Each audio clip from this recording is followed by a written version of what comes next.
I am back over a month later so that I can hip you guys to what's been going on with the hair, if it's worth the money, if you should go ahead and invest. And this is going to be a very, very honest review, okay? I don't like to lie, so don't cry, don't beg, okay? I don't have an issue with shedding. Mind you, I didn't even have to seal the wefts of the hair in order to not have a shedding issue. So I feel like that's a really good thing too, especially since you are investing in raw Indian virgin hair. And a lot of times they say that raw hair, especially curly hair, is a lot more maintenance and it's a lot more work.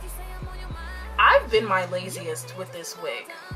There's been days where I didn't even detangle and I just fluffed and went. And my good sis was just like, we're gonna hold you down.